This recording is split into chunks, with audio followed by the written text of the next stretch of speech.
Well, this is awkward. Now I gotta position it sideways. What I do?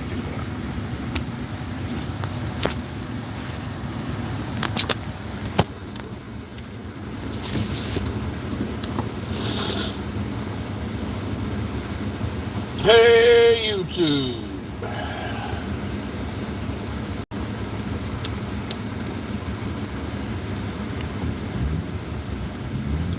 What up, YouTube? I'm on an hour-long drive going to see a friend of mine up north.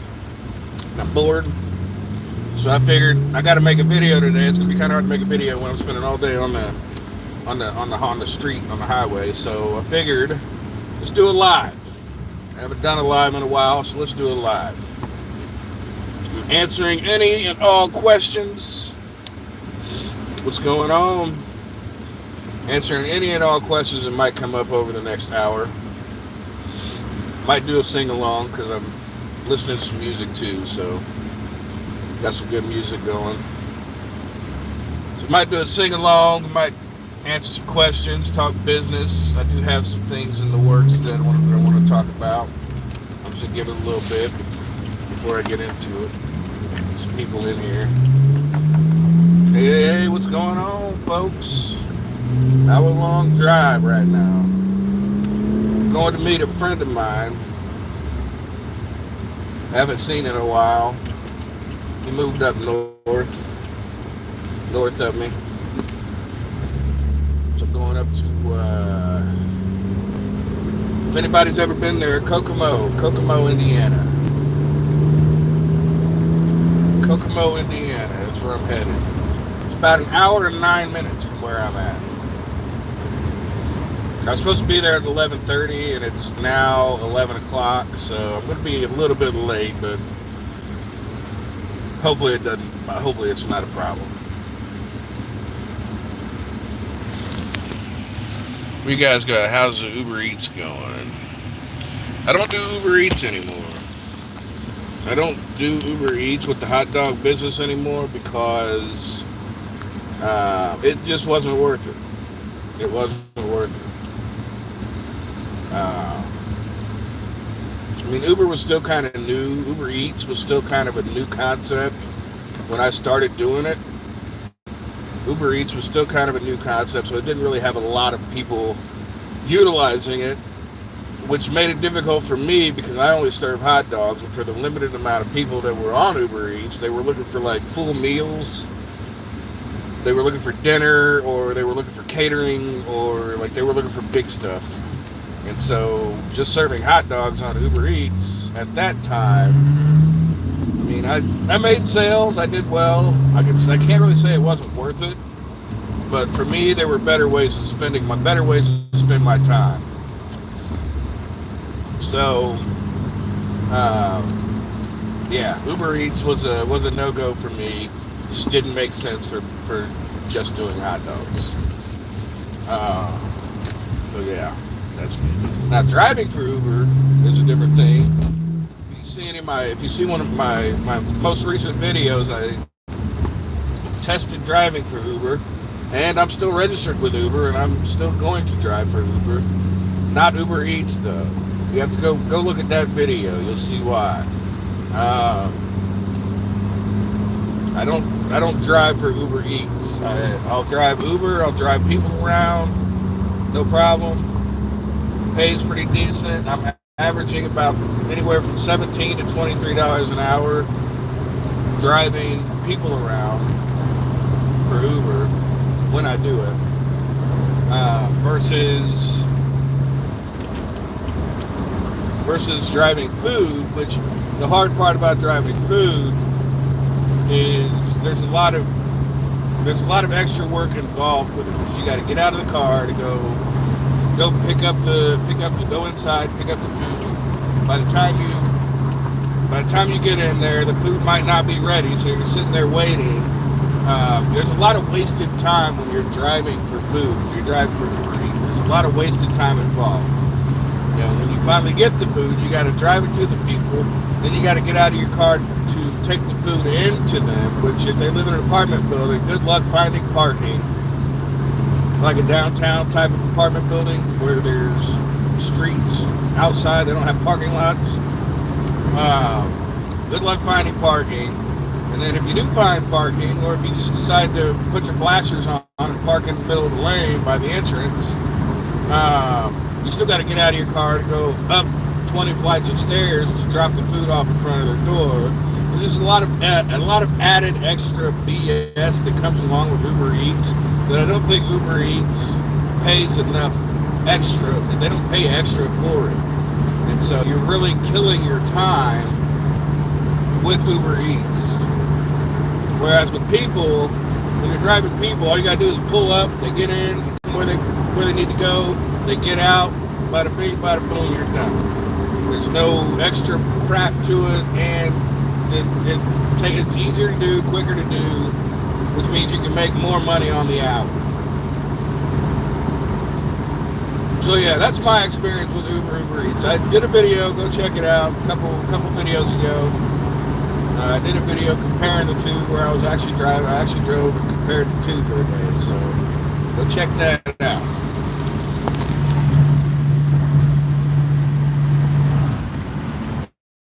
Yeah, no problem, Neil. So, hey,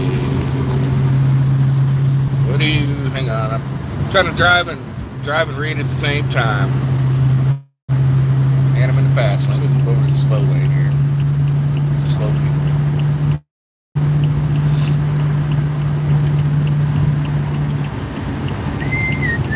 What do you think about a guy making a good living selling hot dogs for years?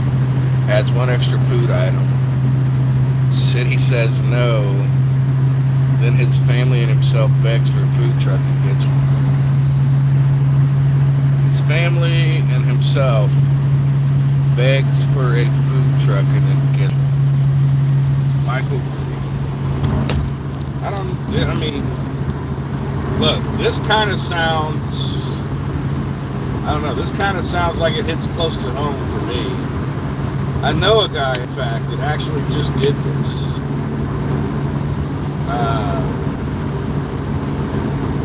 Might even be talking. I don't know if you're here in Indianapolis, but we might even be talking about the same guy.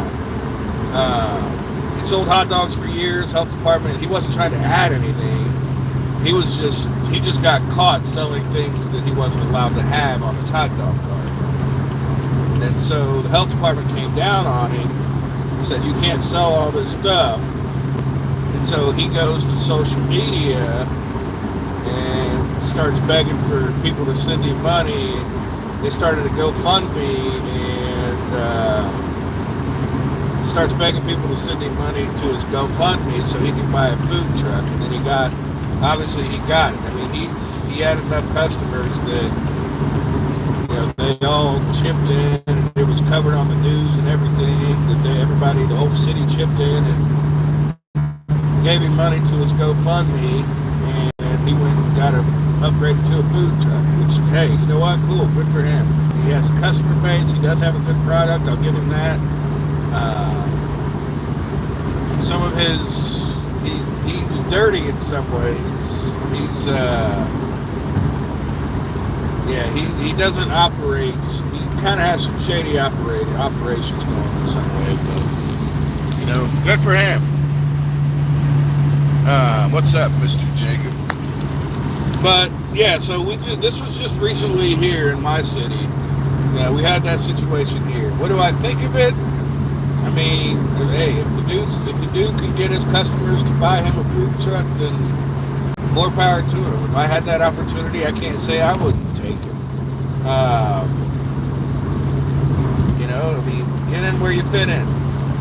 Get in where you fit in. Especially in the hot dog business. The problem with hot dog carts is they're so limited.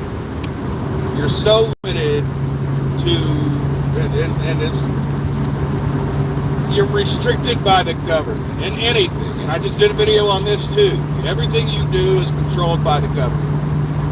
And so with a hot dog cart, for no apparent reason at all, They can tell you, your city and county can tell you, you can serve a hot dog, but you can't serve bratwurst. Now, do they? Not usually. Same product. It's a hard one. That's a hard one to justify. But they can tell you, you can serve hot dogs, but you can't serve bratwurst. You can serve hot dogs, but you can't serve hamburgers. That's the thing I'm dealing with. I have a lot of food trucks in my area that have popped up over the past couple of years. Mainly the past 12 months. A lot of food trucks have popped up. Now, food trucks are licensed differently from hot dog carts. Food trucks can pretty much cook whatever they want. I don't know why. I don't know the justification for it. I understand things like fish, where you have, you can get salmonella, food poisoning, blah, blah, blah. I understand certain things like that if it's not cooked correctly. However, I already serve hot dogs. I have a grill. There's no justifiable reason to deny me of the ability to serve hamburgers. And in my city, that's a thing. I cannot serve hamburgers. I used to have biscuits and gravy, and it was prepackaged. I didn't make anything from scratch. This was all prepackaged stuff, because that's their limitation. As a hot dog cart, I can only sell pre-cooked, prepackaged items. And I found the biscuits and gravy. I did a video on this. You can go back and look at it. I found some biscuits and gravy that are all pre-cooked, prepackaged. All I had to do was throw it in a steam pan and heat it up, and it was fantastic. My customers absolutely loved this biscuits and gravy. It was a top seller. It was a top seller for me. And so I'm selling these biscuits and gravy, and then the following year comes around, and I send my menu in for my annual permits. They have to inspect your menu. And they said, hey, you can't serve biscuits and gravy from a hot dog cart. I said, well, why not? You have biscuits, no different than putting buns in a steam table. They're biscuits. It's bread. Either way, no different. And then you have prepackaged gravy, sausage gravy. The old Country Time cans of prepackaged, pre-cooked sausage gravy. No different than serving chili or nacho cheese. You throw it in the pan, you heat it up. They said, well, you're not approved to serve that because you're a hot dog cart. I said, well, what does being a hot dog cart have to do with what I serve? Just because I'm labeled as a hot dog cart, should that mean that I'm only limited to hot dogs? It makes no sense. No sense at all. And this is why I say you'll never truly own your business as a business owner, because you're always going to have somebody telling you what you can and cannot do. It's ridiculous.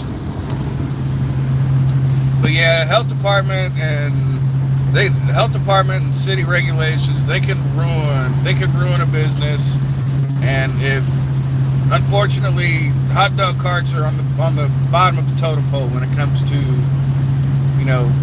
permissions and being allowed to actually run your business and make money. You have to be smooth with it. You have to know how to do it, know what you're doing. Michael Green, it's the same guy you know. Okay. Yeah.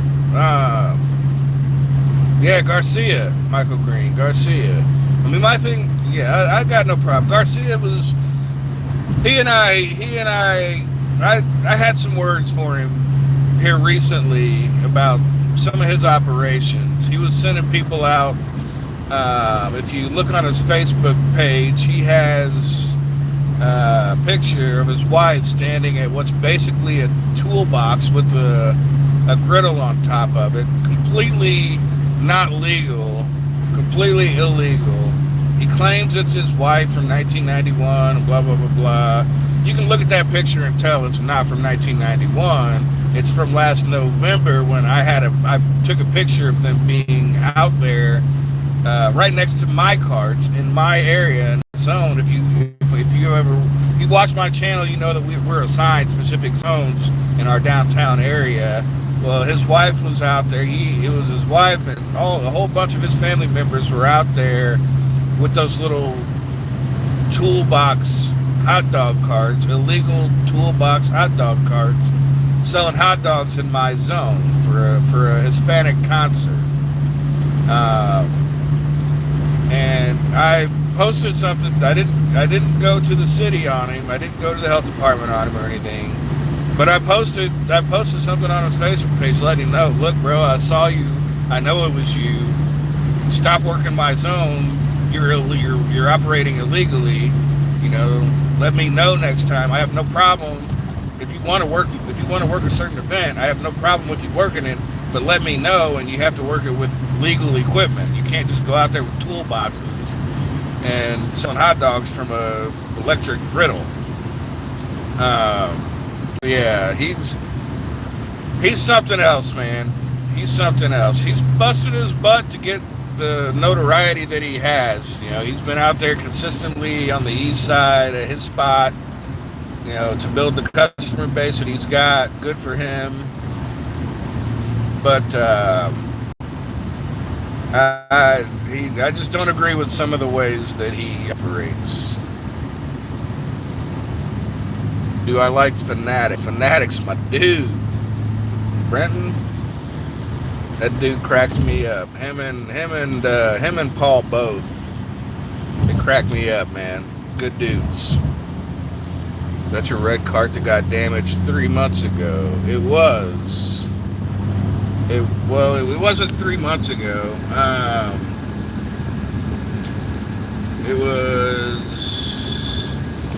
When was that? I think that was like last August. If it is what I'm thinking, what you're talking about, my manager got into a car accident in my truck. She was driving my truck and pulling one of the trailers, and she got T-boned at a intersection. It was a flashing. She had the flashing yellow. Cross traffic had flashing red, and as she was going through it, some teenagers, drunk and high, blasted right through the red light, full speed, T-boned the truck. Obviously totaled the truck and totaled the trailer. But that was like last August. I don't know anything about 3 months ago though.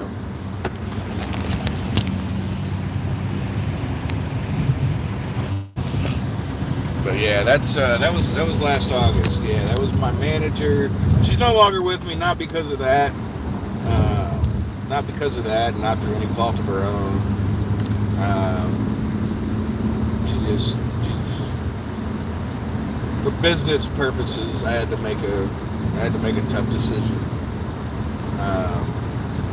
You know, she was a good manager, but yeah, that's what that was. She got T-boned by some silly people.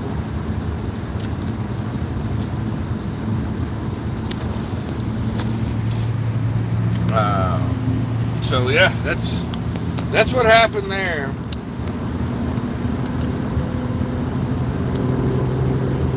So I'm kind of considering revolution here. We're gonna first time saying it, first time coming out and opening up about it. I'm considering selling the hot dog business.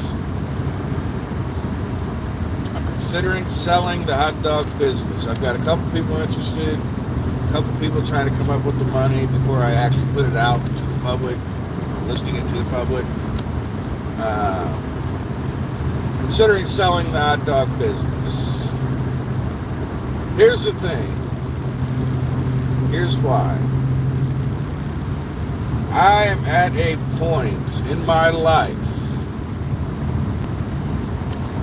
where building this business has been fun. It's been an experience to say the least. Building this business is fun. and has been fun. However, I've come across an opportunity that at my age makes more sense for me. For me and my experience and my journey with my goals makes more sense for me. I've come across this opportunity. I've identified this opportunity, which 101 is identifying opportunities is how you succeed. It's how you got 100% of success is learning how to identify opportunities to succeed. So I've come across an opportunity, and without going into detail on the opportunity, it's just for me and my point in life makes more sense. So yeah. Breaking news, folks. I'm considering selling the hot dog business. If I do sell it, I can tell you this. I'm going to just give you a brief rundown. If I do sell it, it's probably going to be close to it'll be anywhere from the $80,000 to $120,000 range, depending on exactly what it is I sell. Whether it's just an asset sale, if I'm selling the entire business, if I'm selling my permits with it, for the locations that I have. Just depends. Depends on what I sell. But yeah.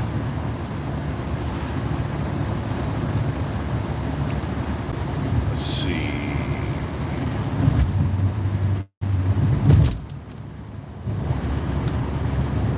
Seen it inbound. Oh, the accident? You saw the accident inbound? What's inbound? Is that like a Citizens app or something?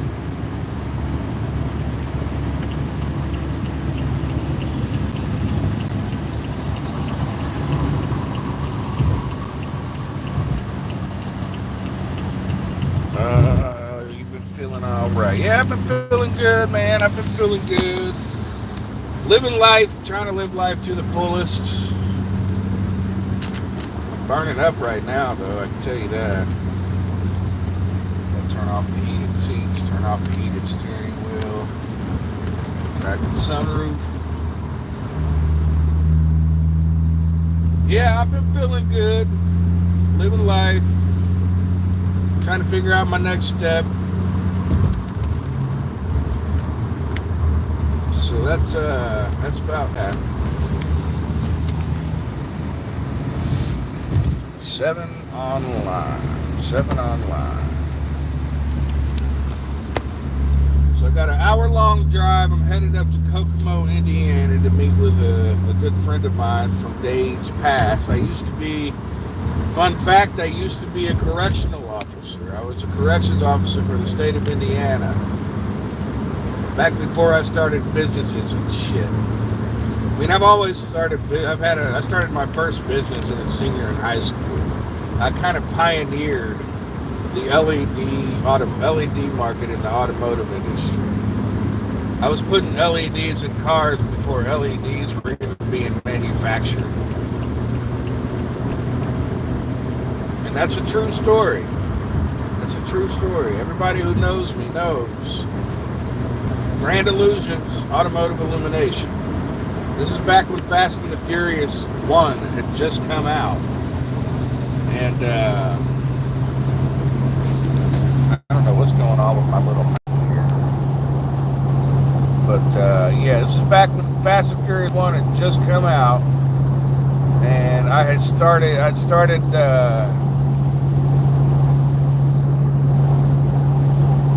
having custom LEDs, everything, custom LED light bars. So you could it started out with, you could get an individual LED. You could get individual LEDs, and I would drill holes in your headlights, put LEDs in headlights, and your headlights would glow, whatever color the LED was. Really cool effect. I had a Grand Am, a 2002 Pontiac Grand Am. It was all red, and I put red LEDs in the headlights. So if you ever see the eye, they look like evil eyes if you look at the headlights of the Pontiac Grand Am. Then imagine them glowing red. It was just the coolest thing ever. I did all kinds of cars with it. Then I started having custom light bars, LED light bars, actual light bars to replace the neon light bars. And the neons were all the rage at the time. You know, if you saw Fast and Furious, you had neon underbodies. They were doing neon lights, light bars on the inside, light up the inside with neons. Neons were all the rage at that time. Well, I started manufacturing custom LED light bars. You could put them on, use them as underbody lights, interior. I did a custom installation, which now they do factory on a lot of cars, which it's crazy to me. It's crazy. But I did a few custom installations where I installed LED light bars as fog lights on a couple of cars, and it was really cool. It was super cool. Super cool at the time. Like I said, now manufacturers are using LEDs for everything on cars. But yeah, I pioneered that. Grand Illusions Automotive Illumination. I did that in my high school. While I was in high school, as a senior in high school, I started it, and I did that for years. So I've always been into owning. I always knew I was going to own my own business. I never wanted to work for other people. But yeah, I was a correctional officer for the state. Anywho, we're going to get back to that story. I was a correctional officer for the state for about 4 years. And the guy I'm going to see, he's a buddy of mine. He was my sergeant. My sergeant. So haven't seen him in a few years. He moved up north with his family. He took his wife and daughter. They moved up north, and haven't seen him in a while. So I'm going up to have lunch with him. And he's got some possible potential investment opportunities with the stuff that he's been doing recently. So, well, for the past, I can say recently, but he's been doing it for years. So, we'll chat about that too.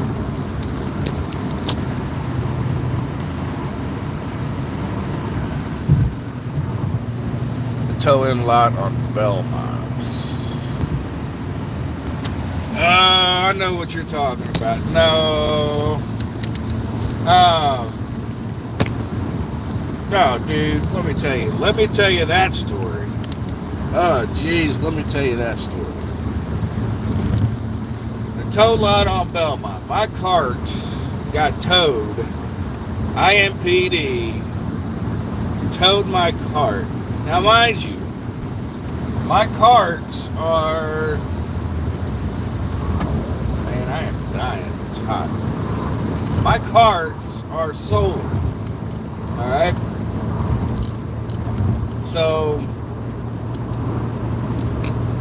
my carts are solar. They have solar panels on top, battery powered, battery operated, everything's electric, with the exception of the propane cooktop stuff.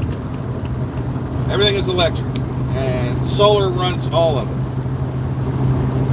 I don't have generators. I don't use generators. I never wanted to use a generator.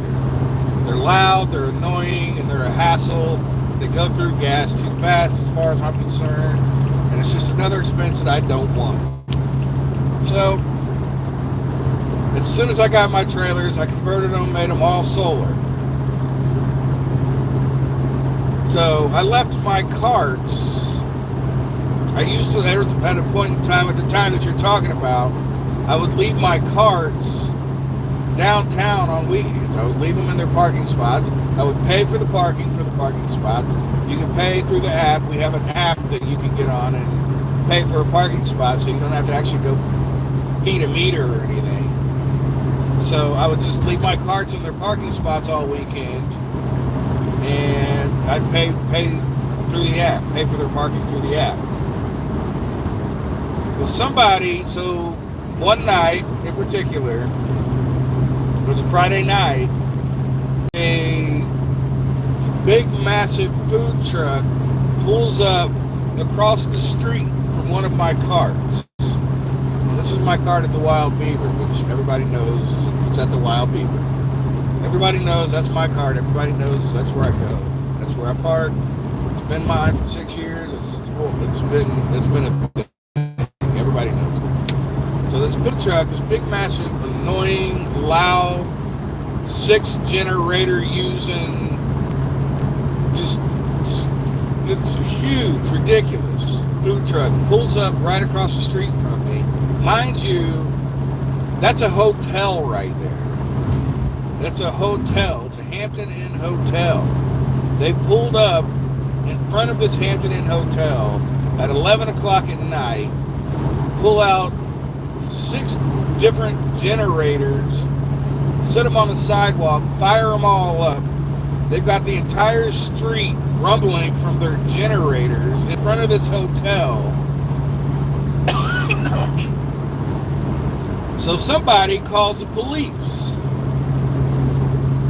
Somebody at the hotel calls the police and says, hey, there's a food truck out here. It's 1 o'clock in the morning. Nobody in this hotel can get any sleep because this food truck is out here with these loud-ass generators. And this is part of the reason I don't use generators. I know I operate overnight, through the night. They're loud. Generators are loud. It's inconvenient. So somebody calls the police. Somebody in the hotel calls the police, says, hey, there's this big, white, massive food truck with a million different generators making the whole street rumble, making the entire street rumble with its generators, just causing all kinds of ruckus. IMPD takes the call, and I pulled it up. I looked it up. It was about 1 o'clock when this call was made. Bars close at 3 o'clock here. So I pulled it up, found out that this call was made at 1 o'clock. 1 o'clock in the morning, right around 1 o'clock in the morning. And police, IMPD, now mind you, IMPD's downtown district headquarters is a block away, literally 1 block away from where this was at, where this food truck was sitting. Not only that, but on every Thursday, Friday, and Saturday, every single they pull officers. The city pulls police officers from every other district to come downtown, and they pay overtime for officers to work that area, because that's where all the bars and nightlife are. And so they pay officers overtime every weekend. We have officers galore within a 3-block radius of where that hotel was. There were at least had to be 20 police officers, 20 police cars, more officers, but at least 20 police cars within a 3-block radius of this food truck that was just blowing the entire city up. This call was made at 1 o'clock in the morning, and the bars closed at 3 o'clock in the morning. This loud, annoying food truck packs up and goes home. Well, the only food truck left there now is mine, because I leave my food truck. I left my trailer, my hot dog trailer, in its parking spot, legally parked, meter paid. I left my trailer there, parked, and cops come strolling by, finally, 6 o'clock in the morning. 6 o'clock the next morning. They come, this is when they answered this call. Again, 1 block away from downtown district headquarters, 20 different cops within 20 different cars, police cars, within a 3-block radius, more officers than that, and it took them 5 hours to respond to this call. Well, of course, at 6 o'clock in the morning, this loud, annoying food truck is gone. They made their money and dipped. So a cop comes strolling by. Oh, look, there's a hot dog cart there. That must be the one that they were talking about. So we're just going to go ahead and tow it. So the police department towed my trailer because of a complaint that wasn't on me. And yet, when I called them, not literally called them, but I called them out. I called them out on it, saying, hey, this call came in at 1 o'clock. There was another food truck there with generators. I don't use generators. I'm completely solar, completely silent.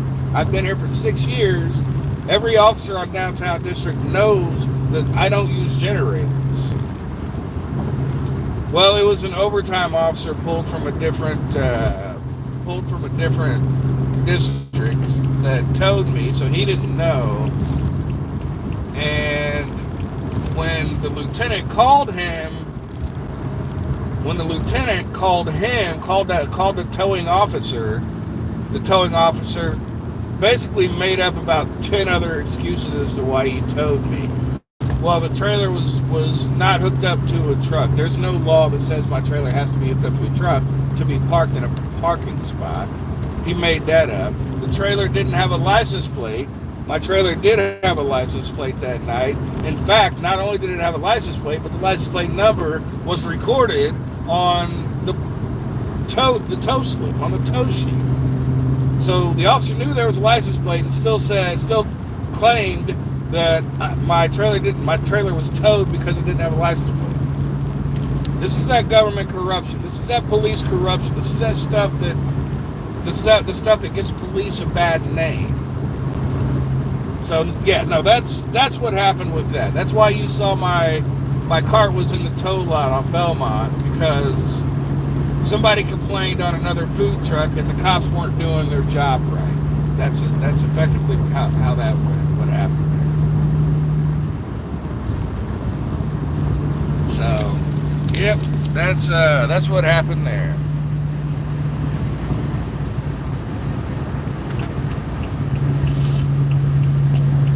Yeah, it's crazy, man. It's crazy, some of the stuff that I've dealt with, some of the stuff that I've been through, and stuff that I continue to have to deal with and go through. And anybody that owns a business, that starts a business, you're going to deal with stuff. You're going to deal with all kinds of stuff. You're going to deal with shit you never thought you should have to deal with. Especially if you have employees. I love the people that work for me. I love them to death. Love the people that work for me. But it's kind of a pain sometimes. Because, you know, as an employer, I want to be able to I would love to have my employees out 40 hours a week, 50 hours a week, making all kinds of money. I would love to have that. It's not always possible. And I know as employees, they depend on income. They depend on that income. So when there's 6 feet of snow and -16 weather, it makes it hard. It makes it really hard for me, because I have to be the one to call them up and say, or text them and say, hey, we're not working this weekend because it's going to be too cold, or hey, we're not working this weekend because whatever this reason is, whatever that reason is. It makes it incredibly difficult. I think I'm speeding. Just past the cop.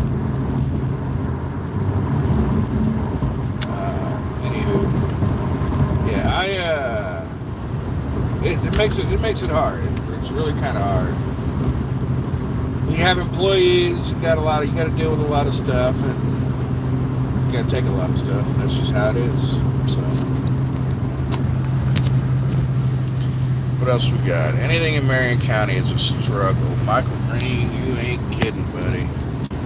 You ain't kidding. Marion County itself is a struggle. Marion County itself is on the struggle bus. And what kills me is that people know it. People see it. You can get on the Facebook news pages, you know, the news pages, all the news stations, all their Facebook pages. People see the ridiculousness that goes on here. People know it. They see it. They openly post about how ridiculous it is. But what's crazy is they continue to vote for the same leadership that leads with that ridiculousness. They continue putting the same people in office. They continue putting the same people in charge of that ridiculousness. Makes no sense to me. Makes zero sense to me. We had a 14-year-old girl murdered in cold blood in a city park a couple days ago. 14-year-old girl. Beautiful little girl, sad story. Murdered. Our crime is skyrocketing.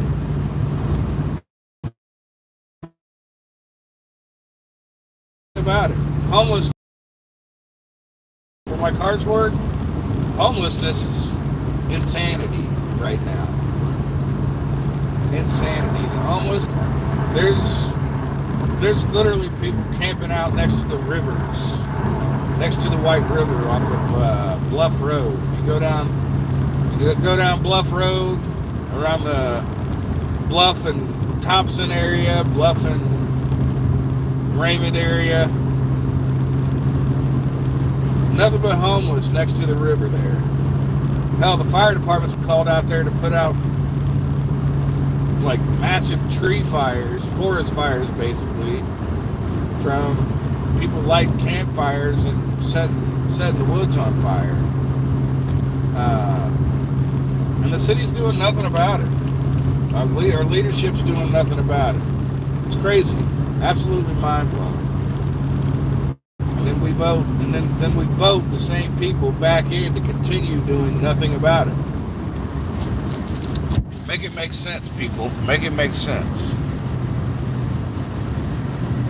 Did I have to pay to get my tow cart back? Yeah, I did. Hell yeah, I did. They charged me $200 to get my damn shit. Not only did they charge me $200, but I had to, they wouldn't let me go in and tow it out. I had to call a tow truck company, which this is my manager.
Uh-oh, can you hear me now?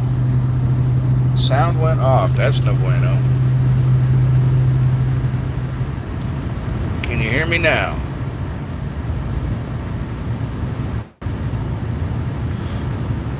Can you hear me now? Good. Sorry about that. I don't know what happened. My microphone just went muted. So I'm guessing you didn't hear the story that I just gave about having to pay for the tow car to get my cart back. Yeah, I did have to pay. I did have to pay to get my cart back out of Hawk. It cost me $200 to get it out of Belmont, and then not only that, luckily my manager at the time, her brother owned a tow company, still owns. She actually works for him too. That was her day job. So she managed for me at night, works for him during the day. So she calls up her brother, says, "Hey, Belmont, the tow lot would not let me go in and tow my cart out because of the officers claimed that there was no license plate, even though there was a license plate, and I even showed it to him. The officer claimed there was no license plate. Since there was no license plate, I wasn't allowed to drive the trailer out of the lot. I had to have it towed out. So she calls up her brother. Brother sends a guy out, go in with the tow truck, pull it out. She was a huge asset. Thankfully, it didn't cost me anything for them to get towed for the tow truck. But I did have to pay the $200 to get it out of hop. And the city just brushes it off. The police department brushes it off. So, yeah, that whole situation made me mad, man.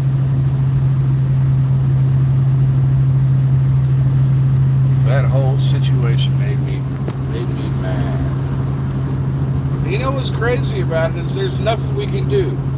There's nothing we as civilians can do when they overreach like that. When police overreach, when a police department overreaches, they got that thin blue line, which, don't get me wrong, I support the police. Without police, we would have anarchy. It would be hell. I support our police departments. I used to feed them for free. I don't anymore because that's a whole other story. But I used to feed them for free. I support the police. My dad was a cop growing up. A lot of my friends are police officers. I support the police. I at one time wanted to be a police officer until I realized that it's not about the job you do. It's about who you're sucking off. I'm not that kind of guy. So I changed my desires after that. But I support the police, but there's a lot of issues with our police departments. Our police departments, they've got a lot of issues that need correction, but the problem is nobody is willing to hold them accountable to the point that they're going to correct them. Nobody is capable of holding them accountable because they're bigger than the law, and that's a problem. In reality, woo! All this talking I'm doing. In reality, the police department is bigger than the law. They are the law, and that's the problem. That's a massive problem with our system, the way it's set up. There's no way for me to hold that police officer accountable. I can't. In all reality, he should be the one. That $200 should come out of his paycheck. He should be the one paying that. He screwed up. He didn't show up until 6 o'clock in the morning. And when he got there, he made assumptions. Instead of doing his job, instead of doing research, he made assumptions. And based on those assumptions, cost me money. Money that I should not have had to have paid. And then he openly lied about me not having a license plate, and that's why he towed me. He openly lied about it. My license plate was obviously on the tow record. He knew I had a license plate. Again, there's nothing I can do about it. So that's another topic for another day, I guess. But yeah, that's that story.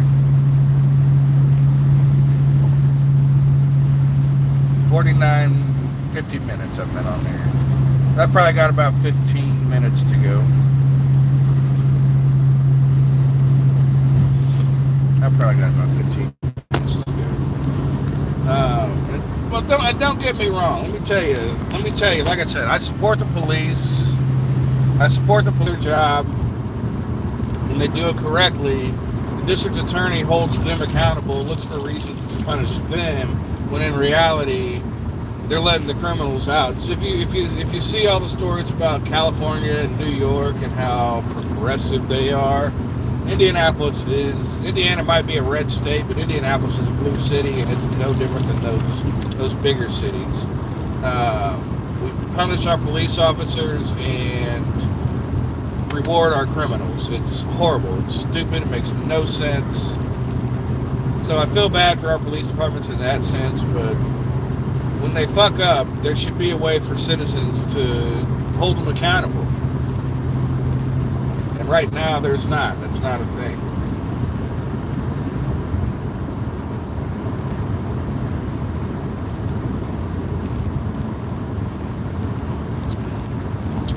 Welcome to Kokomo. Way down in Kokomo,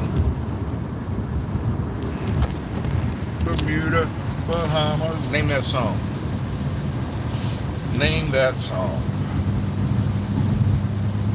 Come on, pretty mama.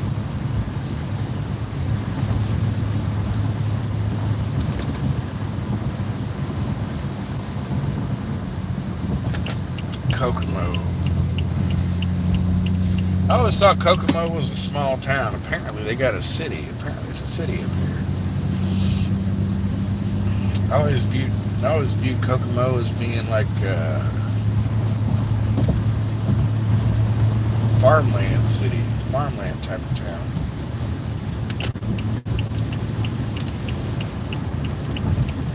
So yeah, that's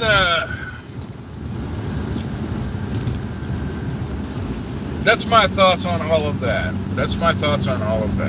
had a little story time about my cart getting towed. That was a learning experience for me.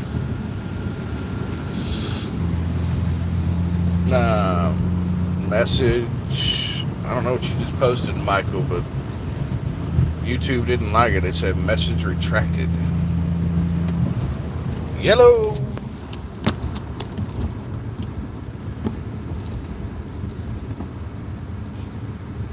Yellow.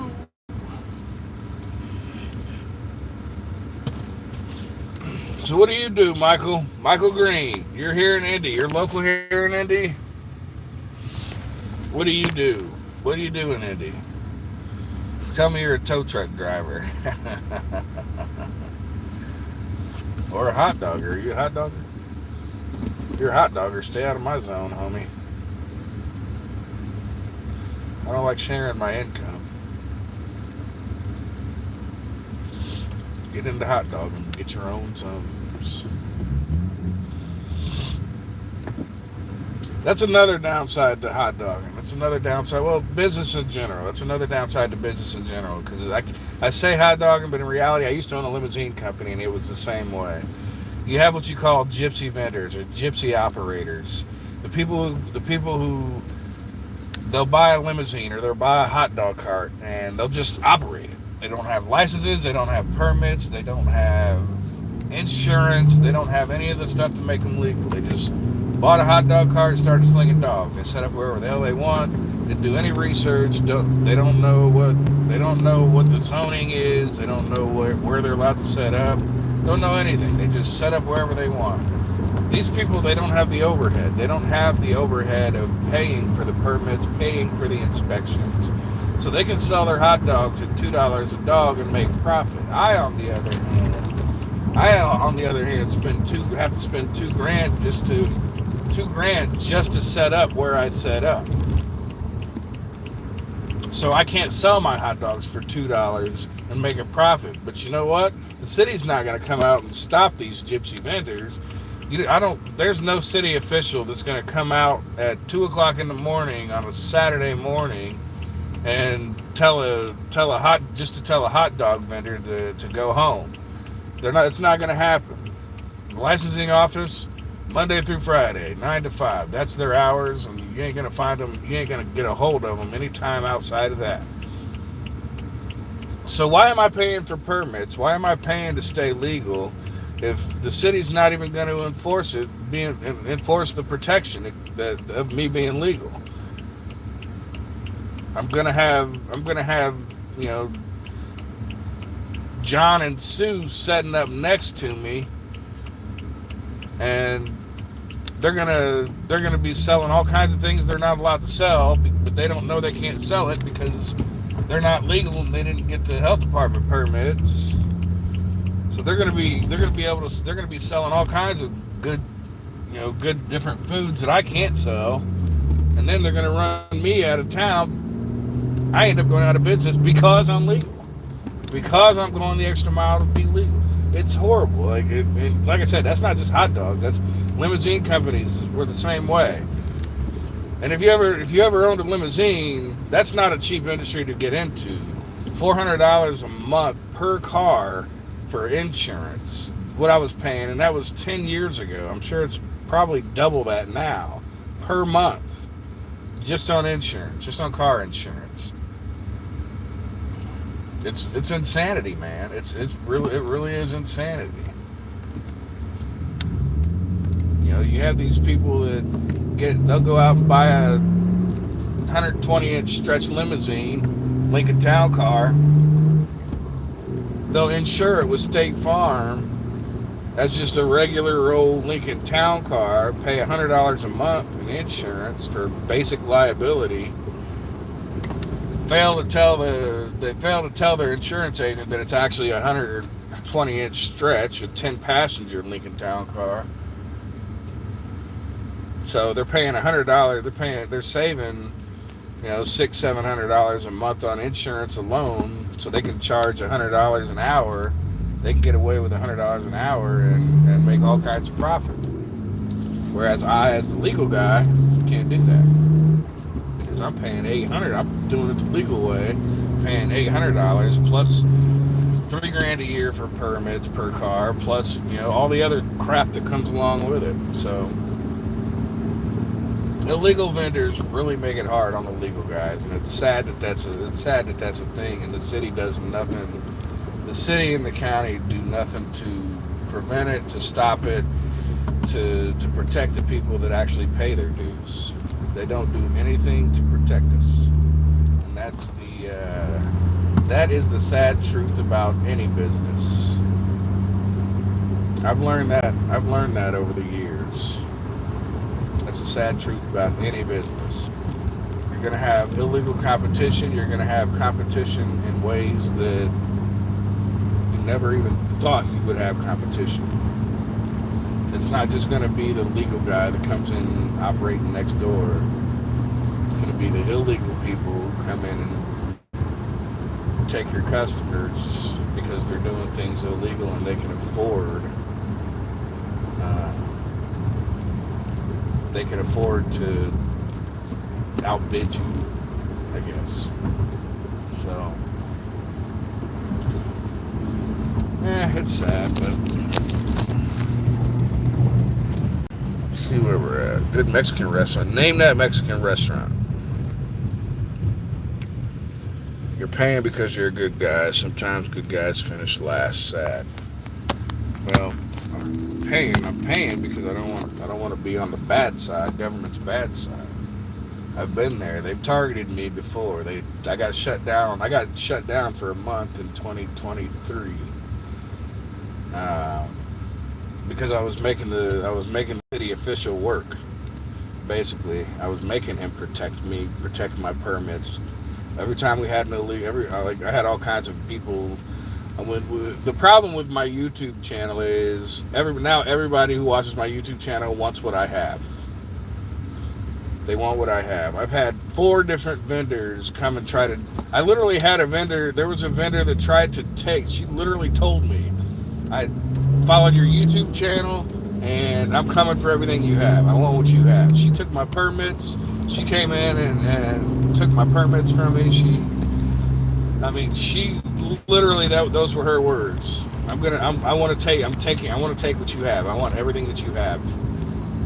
And so, and I hate to bring race into it, but she actually brought race into it because she's a short little black lady, and she would set up downtown right by one of my carts, right by my beaver cart actually, and she would start telling people walking by. She would set her cart up right next to mine, and she would start telling people walking by, he's racist. He's racist. Don't eat from him. Never mind the fact that my vendor running the cart is a black woman, a good friend of mine. Everybody I employ is either black, Hispanic. I mean, she was just, oh man, that was a battle. That was a battle. But yeah, I mean, that's a thing, man. That is a thing. Sometimes being a good guy just doesn't pay off.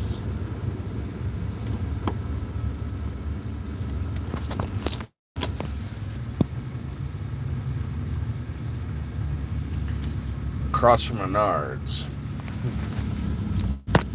Well, I am coming up here to do lunch, so I don't know if he has a place or what the plan is, but we might check that place out. Kind of reminds me of South Bend up here. Oh, who watches football? Ohio State, Notre Dame. Who watches? Ohio State, Notre Dame. Guy I'm going to see, I believe, is a Notre Dame fan. I could be wrong, but I'm pretty sure he's a Notre Dame fan. I'm going to talk to him about that game last night, see if he watched it.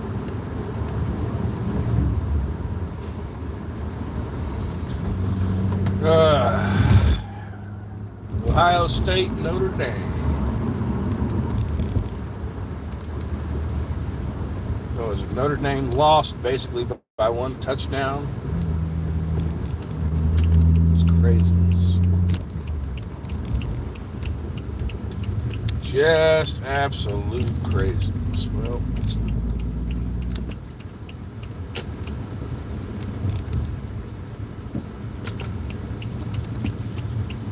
All right, folks, it's about that time. I'm pulling up to my buddy's joint here, his office.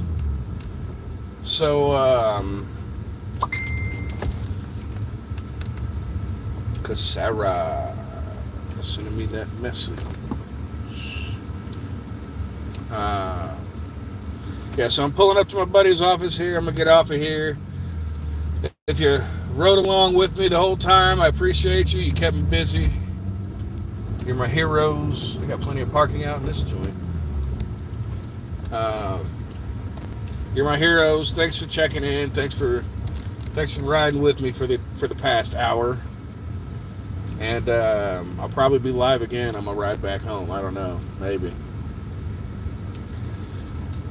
Shout out to Michael. Shout out to Neil. Shout out to everybody who chimed in, asking questions, keeping me awake on this drive.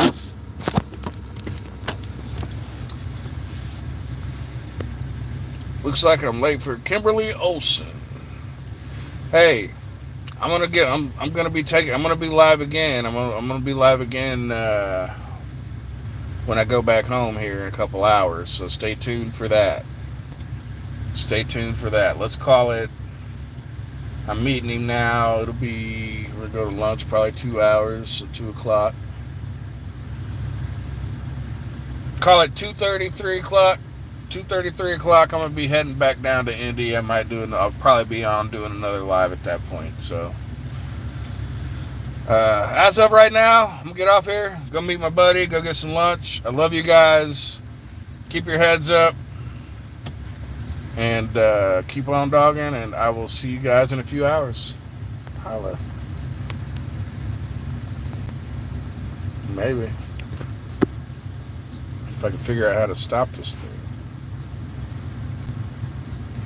Oh, there it is.